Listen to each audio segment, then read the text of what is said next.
Hello everybody and happy Wednesday. I'm sorry to say today's video is going to be a little serious.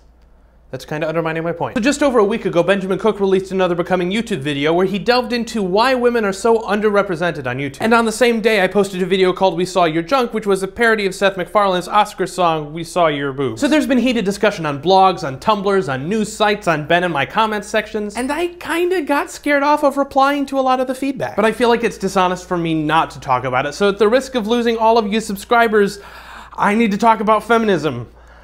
Now before you go away, let me just say that I am very aware that I will never know what it is like to be a woman, just as I can't understand what it's like to be gay or black. I am acutely aware of how unqualified I am to have any sort of opinion on this. But I'm going to talk anyway. Now I've lived my life in three spheres: the theater, where it is much harder for women to get jobs, software, and YouTube, where women are ridiculously underrepresented. And it seems to me, at least in my experience, that whenever there's a big discussion of sexism that comes up in these industries, it's occasionally precipitated by sincere bigotry, but more often than not, it comes from comedy. I will never be a woman, and I don't want to be a white knight or a sexist. The best that I can do is to be honest about my own feelings. So here it is.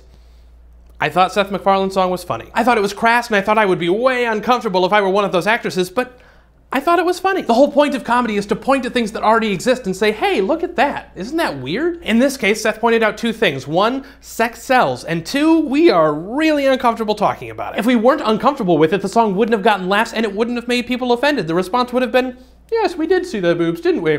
Good observation. Now, some people have shared my video as a feminist retort to Seth MacFarlane. I can't say that that's true. If you felt that Seth's song objectified women, you shouldn't be excited about objectifying men. The solution to racism isn't let's move everyone to the back of the bus. My video is also just trying to point at something that already exists and ridicule it. Namely, isn't it weird that we're so much more obsessed with female nudity than male nudity? I frankly hate the idea that I was trying to defend women. To me, that's an even worse form of objectification. I've said this before and I'll say it again, I try really hard not to identify people by the groups they belong to. We all have very different experiences and we will never fully understand one another, but we will get a heck of a lot closer if we treat everyone as an individual. Thank you for listening. Have an awesome Wednesday, and I'll see you on Friday. Oh my god, this siren. This siren. Just kill the bad guys. Sirens! Another siren? Really? Two sirens? You need two sirens now.